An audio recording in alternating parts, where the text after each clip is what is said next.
നശിച്ചു തുടങ്ങിയ ഞരമ്പുകളെ നമുക്ക് ഏത് വിറ്റാമിൻസ് കഴിച്ചിട്ടാണ് തിരിച്ചു കൊണ്ടുവരേണ്ടത്, അല്ലെങ്കിൽ ആ ഒരു ഞരമ്പിൻ്റെ ആരോഗ്യം മെച്ചപ്പെടുത്താൻ സഹായിക്കുന്ന വൈറ്റമിൻസ് ഏതൊക്കെയാണ്, അതേപോലെ കാലുകളിലേക്കും കൈകളിലേക്കും ഒക്കെ ഉള്ള രക്തയോട്ടം കൂട്ടാൻ സഹായിക്കുന്ന വൈറ്റമിൻസ് ഏതൊക്കെയാണ്, ഈ ഒരു സംശയങ്ങൾ എല്ലാവർക്കും ഉണ്ടാകും. കാരണം പ്രായമായി വരുമ്പം എല്ലാവരും ഫേസ് ചെയ്തുകൊണ്ടിരിക്കുന്ന ഒരു പ്രശ്നമാണ് കാലുകളിലേക്ക് ഈ ഒരു തരിപ്പ്, മരവിപ്പിൻ്റെ പ്രശ്നങ്ങൾ, രക്തയോട്ടം കുറഞ്ഞിട്ടൊരു വീക്ക്നെസ് ഫീൽ ചെയ്യുക, കൈകാലുകൾക്കൊരു ബലമില്ലാത്തൊരവസ്ഥ, എപ്പോഴും ഒരു ടയേർഡ്നെസ് അല്ലെങ്കിൽ ഒരു നംനെസ് അല്ലെങ്കിൽ തരിപ്പൊക്കെ ഫീൽ ചെയ്യുന്നത്. ഇത് പ്രായമായി വരുന്ന ആളുകൾക്കാണ് ഇന്ന് ഏറ്റവും കൂടുതൽ വർദ്ധിച്ചു വരുന്നത്. അപ്പോൾ പലരും ഡോക്ടേഴ്സ് അല്ലെങ്കിൽ പല പേഷ്യൻസ് ചോദിക്കാറുണ്ട്, അല്ലെങ്കിൽ ഡോക്ടേഴ്സിനോട് ചോദിക്കാറുണ്ട്, ഇതിന് വൈറ്റമിൻസ് എന്തെങ്കിലും കഴിക്കേണ്ടതുണ്ടോ, അല്ലെങ്കിൽ എന്തെങ്കിലും ഡെഫിഷ്യൻസീസ് കൊണ്ടാണോ ഈ ബുദ്ധിമുട്ടുകൾ ഉണ്ടാവുന്നത്. അപ്പോൾ നമുക്ക് ഇന്നത്തെ വീഡിയോയിലൂടെ ഈ ഞരമ്പുകളുടെ ആരോഗ്യം മെച്ചപ്പെടുത്താനും അല്ലെങ്കിൽ അതിലേക്കുള്ള സർക്കുലേഷൻസ് ഇംപ്രൂവ് ചെയ്യാൻ സഹായിക്കുന്ന ഒരു വൈറ്റമിനാണ് വൈറ്റമിൻ B12 എന്ന് പറയുന്നത്. അപ്പോൾ വൈറ്റമിൻ B12 എന്താണ്, അതിൻ്റെ ഗുണങ്ങൾ എന്തൊക്കെയാണ്, ഏതിലൊക്കെയാണ് ഈ വൈറ്റമിൻസ് അടങ്ങിയിട്ടുള്ളത്, ഇനി വൈറ്റമിൻ B12 കുറഞ്ഞു കഴിഞ്ഞാൽ എന്തൊക്കെയാണ് ശരീരത്തിൽ കാണിക്കുന്ന ലക്ഷണങ്ങൾ എന്നൊന്ന് ഡിസ്കസ് ചെയ്യാം. ഹായ്, ഞാൻ doctor Juhi Das, QNB health കെയറിലെ ഹോമിയോപ്പതിക് ഫിസിഷ്യനാണ്.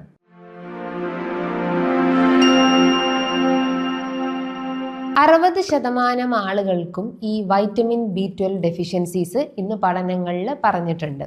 അപ്പോൾ അതിൻ്റെ മെയിൻ കാരണം എന്ന് പറയുന്നത് ഒട്ടും ഭക്ഷണത്തിൽ ഈ വൈറ്റമിൻസ് അല്ലെങ്കിൽ ഈ B കോംപ്ലക്സ് അടങ്ങിയിട്ടുള്ള ഫുഡ് ഐറ്റംസ് നമ്മൾ കൺസ്യൂം ചെയ്യുന്നില്ല. പലരും ഈ റെഡ് മീറ്റ്സ് അല്ലെങ്കിൽ കൂടുതൽ പ്രോസസ്ഡ് ഫുഡ്, റിഫൈൻഡ് ആയിട്ടുള്ള പ്രൊഡക്ട്സിനൊക്കെയാണ് കൂടുതലായിട്ട് നമ്മൾ കൺസ്യൂം ചെയ്തുകൊണ്ടിരിക്കുന്നത്. അപ്പോൾ അതിൻ്റെ മൂലമായിട്ടാണ് നമുക്ക് ഇത്തരം ഡെഫിഷ്യൻസീസ് വരുന്നത്. പ്രായമായി വരുമ്പോൾ അല്ലെങ്കിൽ ഏജിങ്ങിൻ്റെ ഭാഗമായിട്ടൊക്കെ നമുക്ക് ഈ ഡെഫിഷ്യൻസീസ് ഉണ്ടാവുന്നതാണ്.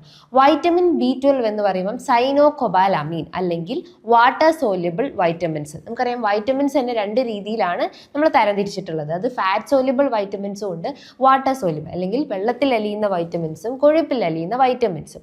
ഈ B കോംപ്ലക്സ് അല്ലെങ്കിൽ C കോംപ്ലക്സ് ഒക്കെ വരുന്നതാണ് water soluble vitamins. Vitamin A, vitamin D, E, K ഇതൊക്കെ ഫാറ്റ് സോല്യുബിൾ അല്ലെങ്കിൽ കൊഴുപ്പിൽ അലിയുന്ന വൈറ്റമിൻസ് ആണ്. അപ്പം ഈ വൈറ്റമിൻ B കോംപ്ലക്സിൽ വരുന്ന വൈറ്റമിൻ B12 വാട്ടർ സോല്യുബിൾ അല്ലെങ്കിൽ വെള്ളത്തിൽ അലിഞ്ഞു ചേരുന്ന വൈറ്റമിൻസ് ആണ്. ഭക്ഷണത്തിലൂടെ അത് നമ്മുടെ ശരീരത്തിൽ എത്തുകയും വൈറ്റമിൻ B കോംപ്ലക്സ് അല്ലെങ്കിൽ വൈറ്റമിൻ B12 നമ്മൾ കഴിക്കുന്ന ഭക്ഷണത്തിലൂടെയാണ് മേജർ സോഴ്സ് എന്ന് പറയുന്നത്. നമ്മുടെ ശരീരം സ്വന്തമായിട്ട് ഈ ഒരു വൈറ്റമിൻസ് ഉൽപ്പാദിപ്പിക്കുന്നില്ല.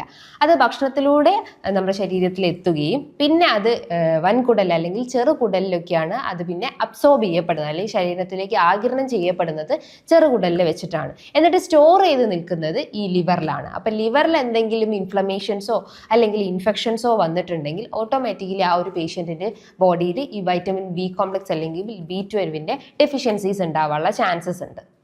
ഈ വൈറ്റമിൻ B12 ഒരു വൈറ്റമിൻസ് മാത്രമല്ല, അത് പല രീതിയിലുള്ള എൻസൈമാറ്റിക് റിയാക്ഷൻസ് അല്ലെങ്കിൽ അതൊരു കോ എൻസൈംസ് ആയിട്ട് വർക്ക് ചെയ്യുന്നുണ്ട്. ഉദാഹരണം, നമ്മുടെ ശരീരത്തിലെ RBC റെഡ് ബ്ലഡ് സെൽസ് അല്ലെങ്കിൽ WBC സെൽസ്, അതായത് ചുവന്ന രക്താണുക്കളും അതേപോലെ തന്നെ WBCസിൻ്റെ ഒക്കെ പ്രൊഡക്ഷൻസിന് സഹായിക്കുന്നത് അല്ലെങ്കിൽ അത് ഉൽപ്പാദിപ്പിക്കാൻ സഹായിക്കുന്നത് ഈ വൈറ്റമിൻ B12 ആണ്. അതേപോലെ തന്നെ നെർവ് സെൽസ്, നാഡികളുടെ ആ ഒരു ഫങ്ഷൻ അല്ലെങ്കിൽ അത് കൃത്യമായിട്ട് പ്രവർത്തിക്കാനും അതിനൊരു സ്ട്രെങ്ത് കൊടുക്കാനും അല്ലെങ്കിൽ അതിലെ മൈലിൻ ഷീറ്റ് ഫോർമേഷൻസിനെയൊക്കെ സഹായിക്കുന്നത് ഈ പറഞ്ഞിട്ടുള്ള വൈറ്റമിൻ B12 ആണ്.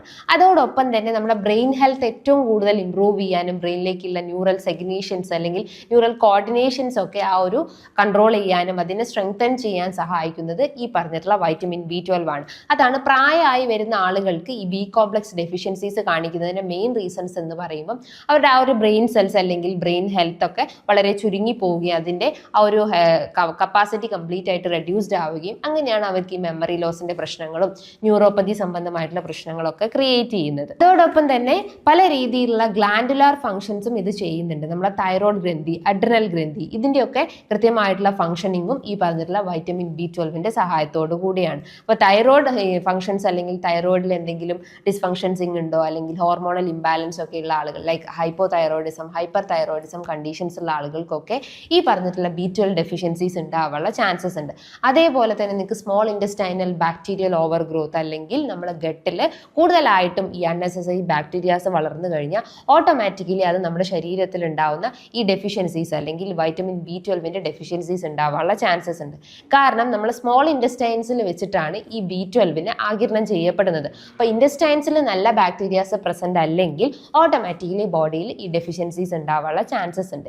ഇനി ഈ വൈറ്റമിൻ B12 മെയിൻ സിംറ്റംസ് അല്ലെങ്കിൽ അതിൻ്റെ ലക്ഷണങ്ങൾ, ശരീരം കാണിക്കുന്ന കുറച്ച് ലക്ഷണങ്ങളുണ്ട്. ചിലപ്പം ചില ആളുകൾക്കൊക്കെ ഇത്തരം ലക്ഷണങ്ങൾ ഉണ്ടായിട്ടും അവർ അതിനെ നിസ്സാരമായി അല്ലെങ്കിൽ അതിനൊരു മെയിൻ ഇതായിട്ട് കാണാതെ ജസ്റ്റ് ഒരു സില്ലി ആയിട്ട് വിടുന്നതും നമ്മൾ കണ്ടിട്ടുണ്ട്. അപ്പോൾ ഓരോ സിംറ്റംസ് എന്തൊക്കെയാണെന്ന് നമുക്കൊന്ന് ഡിസ്കസ് ചെയ്യാം. ഒന്നാമതായിട്ട് നിങ്ങൾക്ക് അമിതമായിട്ടുള്ള ക്ഷീണം ഫീൽ ചെയ്യാം. ഈവൻ ഡേ ടൈം ആവട്ടെ നൈറ്റ് ടൈം ആവട്ടെ നമ്മൾ വർക്കിംഗ് സ്പേസ് ആവട്ടെ എവിടെ ഇരുന്നാലും നമുക്ക് ഉറക്കം തൂങ്ങിയിരിക്കേണ്ട ഒരു അവസ്ഥ ഉണ്ടാവുന്നു, അല്ലെങ്കിൽ എപ്പോഴും ഒരു ടയർഡ്നെസ് അല്ലെങ്കിൽ ഒരു ഫെറ്റീക്ക് ഫീൽ ചെയ്യാനുള്ള ചാൻസസ് ഉണ്ട്. അതോടൊപ്പം തന്നെ നിങ്ങൾക്ക് പാൽപിറ്റേഷൻസ് അല്ലെങ്കിൽ ജസ്റ്റ് ഒരു സ്റ്റെപ്പ് നടക്കുമ്പം തന്നെ ഭയങ്കര കിതപ്പ് ഫീൽ ചെയ്യുക, അതേപോലെ ഗിഡിനെസ്, തലകറക്കം, തലവേദന, തലയ്ക്കൊരു ഭാരം, എന്തെങ്കിലും വെയിറ്റ് എടുത്ത് വെച്ച പോലത്തെ ഫീലിംഗ് ഉണ്ടാവുക. ചില കേസസിൽ നമുക്ക് ഓക്കാനം, ഛർദി, ഈവൻ തലവേദനയോട് അസോസിയേറ്റ് ചെയ്തിട്ട് നമുക്ക് ഓക്കാനം, ഛർദി ഉണ്ടാവാനുള്ള ചാൻസസ് ഉണ്ട്. ന്യൂറോപ്പതി സംബന്ധമായിട്ടുള്ള പ്രശ്നങ്ങൾ, എസ്പെഷ്യലി കൈകാലുകൾക്ക്, കൈയിൻ്റെ ഉള്ളം കൈയിലൊക്കെ ആയിട്ട് സൂചി കുത്തുന്ന പോലത്തെ ഒരു സെൻസേഷൻസ് അല്ലെങ്കിൽ ഒരു തരിപ്പ് പോലെ ഫീൽ ചെയ്യുക. അത് നിങ്ങൾക്ക് ഡയബറ്റിസിൻ്റെ ബുദ്ധിമുട്ടുകൾ ഉണ്ടെങ്കിൽ ഡയബറ്റിക് ന്യൂറോപ്പതിൻ്റെ ഭാഗമായിട്ട് നമുക്ക് ഈ ലക്ഷണങ്ങൾ കാണിക്കാം. പക്ഷേ ഏജിങ്ങിൻ്റെ ഭാഗമായിട്ടൊക്കെ ആണെങ്കിൽ അത് വൈറ്റമിൻ B12 ഡെഫിഷ്യൻസി ആണെന്ന് മനസ്സിലാക്കാവുന്നതാണ്. അതോടൊപ്പം തന്നെ ഉള്ളം കാലിൽ ഒരു ബേണിംഗ് സെൻസേഷൻസ് അല്ലെങ്കിൽ ഒരു പുകച്ചിൽ അനുഭവപ്പെടുക, സൂചി കുത്തുന്ന പോലെ അല്ലെങ്കിൽ ഒരു പിന്നെടുത്ത് കുത്തുന്ന പോലെയൊക്കെ ഒരു സെൻസേഷൻ്റെ കാലിൻ്റെ അടിഭാഗത്ത് ഫീൽ ചെയ്യാവുന്നതാണ്. അതേപോലെ തന്നെ മസിൽ പെയിൻ അല്ലെങ്കിൽ മസിൽ ക്രാംസ് ഉണ്ടാവാൻ ചാൻസസ് ഉണ്ട്. അതായത് മുട്ടിൻ്റെ താഴ്ഭാഗത്തേക്കുള്ള മസിൽസ് ഒക്കെ ഭയങ്കരമായിട്ട് വീക്ക് ആവുകയും അവിടെ ക്രാംസ് അല്ലെങ്കിൽ പെയിൻ, വേദന രൂപപ്പെടാൻ ചാൻസസ് ഉണ്ട്. ജനറലൈസ്ഡ് ആയിട്ടുള്ള ഒരു ബോഡി പെയിൻ ഫീൽ ചെയ്യാവുന്നതാണ്. ജോയിൻസിനൊക്കെ ഭയങ്കര ഒരു സ്റ്റിഫ്നെസ്സും പെയിനും ഫീൽ ചെയ്യാവുന്നതാണ്. അതോടൊപ്പം തന്നെ നിങ്ങൾക്ക് അനീമിയ, രക്തക്കുറവിൻ്റെ പ്രശ്നങ്ങൾ ഉണ്ടാവാൻ ചാൻസസ് ഉണ്ട്. കാരണം ഇത് നമ്മളെ ശരീരത്തിലെ RBC അല്ലെങ്കിൽ WBC പ്രൊഡക്ഷൻസിനെ സഹായിക്കുന്നെന്ന് പറഞ്ഞു. അപ്പോൾ ഓട്ടോമാറ്റിക്കലി ഈ വൈറ്റമിൻ B12 ഡെഫിഷ്യൻസ് ആകുമ്പോൾ ഈ RBC പ്രൊഡക്ഷൻസും ഡെഫിഷ്യൻ്റ് ആവും. അങ്ങനെ നമുക്ക് അനീമിയ, പെർനീഷ്യസ് അനീമിയ പോലത്തെ കണ്ടീഷൻസ് ഡെവലപ്പ് ചെയ്യാൻ ചാൻസസ് ഉണ്ട്. അപ്പോൾ വൈറ്റമിൻ B12 നമ്മൾ ആൻറ്റി പെർനീഷ്യസ് ഫാക്ടർ അല്ലെങ്കിൽ ആൻറ്റി പെർനീഷ്യസ് കണ്ടീഷൻസ് എന്നാണ് ഇതിൻ്റെ മറ്റൊരു പേര് നമ്മൾ പറയുന്നത്. മെമ്മറി ലോസ് അല്ലെങ്കിൽ ഓർമ്മക്കുറവിൻ്റെ പ്രശ്നങ്ങൾ, കോൺസെൻട്രേഷൻ ഡിഫിക്കൽട്ടീസ്, വിശപ്പില്ലായ്മ, ഉറക്കക്കുറവിൻ്റെ ബുദ്ധിമുട്ടുകൾ, മസിൽ കോർഡിനേഷൻസിൽ ഒരു ഇംബാലൻസ് വരിക, മസിൽ പെയിൻ രൂപപ്പെടുക, ഇതൊക്കെ കുറച്ചുകൂടി സിവിയർ ആയിട്ടുള്ള കണ്ടീഷൻസ് ആണ്. ഈവൻ കുട്ടികൾക്കായാലും ഈ ഒരു സെയിം സിംറ്റംസ് ലൈക്ക് മെമ്മറി ലോസിൻ്റെ ഇഷ്യൂസ്, കോൺസെൻട്രേഷൻ, ഇറിറ്റബിലിറ്റി, ഒരു ആങ്സൈറ്റി പ്രശ്നങ്ങൾ, അതൊക്കെ ബ്രെയിൻ റിലേറ്റഡ് കംപ്ലയിൻസ് കൂടുതലായിട്ടും ഈ പറഞ്ഞിട്ടുള്ള ഡെഫിഷ്യൻസീസിൽ നമുക്ക് കാണാവുന്നതാണ്. തൈറോയിഡ് കംപ്ലയിൻസ് നിങ്ങൾക്ക് അസോസിയേറ്റ് ചെയ്തിട്ടുണ്ടെങ്കിൽ അതിനോടൊപ്പം തന്നെ ഈ ബുദ്ധിമുട്ടുകൾ ഉണ്ടാവും. Thyroid like hypo thyroidism conditions ഉള്ള ആളുകളാണെങ്കിൽ ആങ്സൈറ്റി, ഡിപ്രഷൻ, നെർവസ്നെസ്, അങ്ങനത്തെ ബുദ്ധിമുട്ടുകൾ ഉണ്ടാവും. അതേപോലെ നിങ്ങൾ അഡ്രിനൽ ഗ്ലാൻഡിൽ ഇതിൻ്റെ ഒരു ഫങ്ഷൻസ് ഉണ്ടെന്ന് പറഞ്ഞു. അപ്പോൾ ഓട്ടോമാറ്റിക്കലി നിങ്ങളെ മെൻ്റൽ ഡിസ്റ്റർബൻസ് ഉണ്ടാവുന്നതാണ്. എസ്പെഷ്യലി ഒരു ഇറിറ്റബിലിറ്റി ഉണ്ടാവാം, പെട്ടെന്ന് ദേഷ്യം വരിക, ചെറിയ കാര്യങ്ങൾക്ക് വരെ നമ്മൾ ഒരു ആങ്കർ ഫീൽ ചെയ്യുക, സെൻസിറ്റീവ് ആവുക, അങ്ങനത്തെ ഒരു മെൻ്റൽ റിലേറ്റഡ് കംപ്ലയിൻസും ഇതിനോടൊപ്പം കാണാം. അത് കുറച്ചുകൂടി സിവിയർ ആയിട്ടുള്ള സിംറ്റംസ് ആണ്. പക്ഷെ നിങ്ങൾക്ക് ഇനീഷ്യലി ഇത്തരം വീക്ക്നെസ് ലൈക്ക് ഗിഡിനെസ് ഫീൽ ചെയ്യുക, തലവേദന, തലകറക്കം, മസിൽ പെയിൻസ് ഒക്കെ ഫീൽ ചെയ്യുകയാണെങ്കിൽ ജസ്റ്റ് ഒരു ടെസ്റ്റ് അല്ലെങ്കിൽ ബ്ലഡ് ടെസ്റ്റ് ചെയ്യാവുന്നതാണ്. വൈറ്റമിൻ B12 ലെവല് ജസ്റ്റ് ഒന്ന് മോണിറ്റർ ചെയ്യേണ്ടതാണ്. അതിൽ ഡെഫിഷ്യൻസി ഉണ്ടെങ്കിൽ ഒരു സെൽഫായിട്ടുള്ള മെഡിക്കേഷൻസ് ഫോളോ ചെയ്യരുത്. ഒരു ഡോക്ടറെ നിർദ്ദേശപ്രകാരം നിങ്ങളെ സിംറ്റംസ് നോക്കിയിട്ട് അതിൻ്റെ ഡോസേജ് നിങ്ങൾ സ്വീകരിക്കേണ്ടതാണ്. ഇനി ഏതൊക്കെ കണ്ടീഷൻസിലാണ് നിങ്ങൾക്ക് ഈ ഡെഫിഷ്യൻസീസ് ഉണ്ടാവുന്നത് അല്ലെങ്കിൽ എന്തൊക്കെ ഫാക്ടേഴ്സ് കൊണ്ടായിരിക്കും ബോഡിയിൽ ഈ ഡെഫിഷ്യൻസീസ് അല്ലെങ്കിൽ വൈറ്റമിൻ B12 കുറയാനുള്ള റീസൺസ് നമുക്ക് നോക്കാം.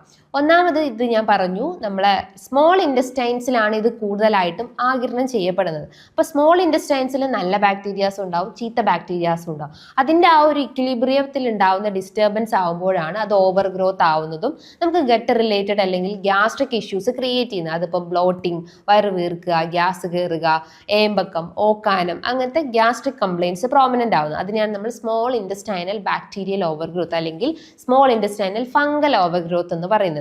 ആ ഒരു ചീത്ത ബാക്ടീരിയാസും ചീത്ത ഫംഗസും ഓവർ ഗ്രോത്ത് ചെയ്യുമ്പം അത് നമുക്ക് ഈ ഗട്ട് റിലേറ്റഡ് ഇഷ്യൂസ് ഉണ്ടാവുകയും അത് വൈറ്റമിൻ B12ന്റെ അബ്സോർപ്ഷൻസിനെ പ്രിവെന്റ് ചെയ്യുക അല്ലെങ്കിൽ അതിനെ തടയുകയും നമുക്ക് ഡെഫിഷ്യൻസീസ് ഉണ്ടാവാൻ ചാൻസസ് ഉണ്ട്. അപ്പം സിബോ അല്ലെങ്കിൽ സിഫോ പോലത്തെ കണ്ടീഷൻസ് ഉള്ള ആളുകൾക്ക് ഈ ബുദ്ധിമുട്ടുകൾ ഉണ്ടാവാം. അതോടൊപ്പം തന്നെ തൈറോയിഡ് റിലേറ്റ് ചെയ്തിട്ടുള്ള എന്തെങ്കിലും കംപ്ലയിൻസ് ഉണ്ടെങ്കിൽ like hypo thyroidism, hyper thyroidism conditions ഉള്ള ആളുകൾക്കും ഈ ബുദ്ധിമുട്ടുകൾ അല്ലെങ്കിൽ ഈ ഡെഫിഷ്യൻസീസ് ക്രിയേറ്റ് ചെയ്യാൻ ചാൻസസ് ഉണ്ട്.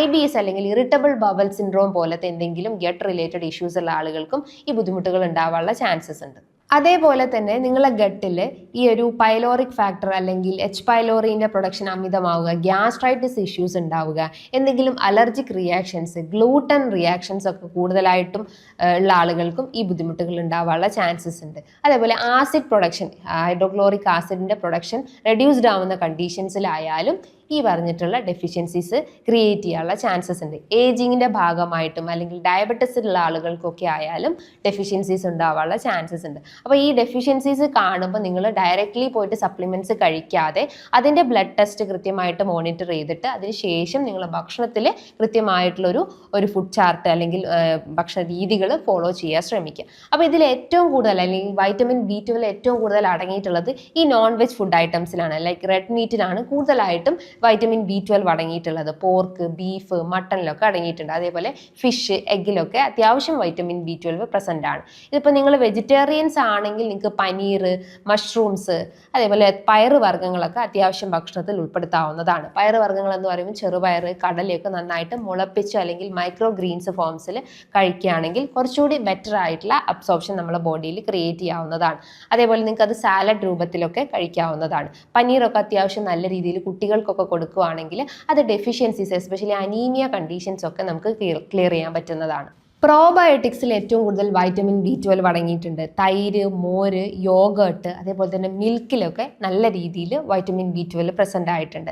അതേപോലെ flax seeds, sesame seeds, chia seeds, ഈ ഒരു ന്യൂറോപ്പതി സിംറ്റംസ് കൂടുതലായിട്ടുള്ള ആളുകൾക്ക് ഈ ഫ്ലാക്സ് സീഡ്സ്, ചിയ സീഡ്സ് അല്ലെങ്കിൽ സെസെയിം സീഡ്സ് ഒക്കെ ഒരു റോസ്റ്റ് ചെയ്തിട്ട് പൗഡർ ഫോം ആക്കിയിട്ട് ഒരു ഈവനിങ് സ്നാക്സ് ഒക്കെ ആക്കി കഴിക്കാവുന്നതാണ്. കുറച്ചുകൂടി നട്ട്സ് ഒക്കെ ആഡ് ചെയ്തിട്ട് അങ്ങനെയും കമ്പൈൻ ചെയ്ത് കഴിക്കുകയാണെങ്കിൽ നമുക്ക് ഡെഫിഷ്യൻസീസ് ഒക്കെ പെട്ടെന്ന് ക്ലിയർ ഔട്ട് ചെയ്യും, നമുക്കൊരു ഇമ്മ്യൂണിറ്റി ബൂസ്റ്റപ്പ് ചെയ്യാനും വീക്ക്നെസ് ഒക്കെ കുറച്ചെടുക്കാൻ സഹായിക്കുന്നതാണ്. അതോടൊപ്പം തന്നെ ഓട്സിൽ അല്ലെങ്കിൽ അത്യാവശ്യം സ്റ്റീൽ കട്ട് ഓട്സിലൊക്കെ വൈറ്റമിൻ B12 പ്രസൻ്റ് ആണ്.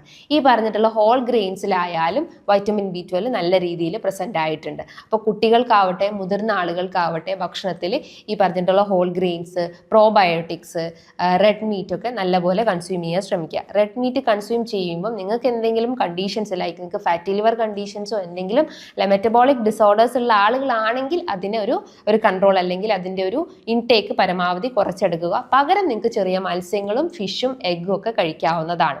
ഇതൊക്കെ കൃത്യമായിട്ട് നിങ്ങളുടെ ഡയറ്റിൽ ഉൾപ്പെടുത്തി കഴിഞ്ഞാൽ ഒരുവിധം ഈ ഡെഫിഷ്യൻസീസ് നമുക്ക് കറക്റ്റ് ചെയ്ത് എടുക്കാവുന്നതാണ്. ഇനി ഇതുമായി ബന്ധപ്പെട്ട് നിങ്ങൾക്ക് എന്തെങ്കിലും ഡൗട്ട്സ് ഒക്കെ ഉണ്ടെങ്കിൽ താഴെ കാണുന്ന നമ്പറിൽ കോൺടാക്ട് ചെയ്യാവുന്നതാണ്. നല്ലൊരു ഹെൽത്ത് ടോപ്പിക്കുമായി വീണ്ടും കാണാം. താങ്ക്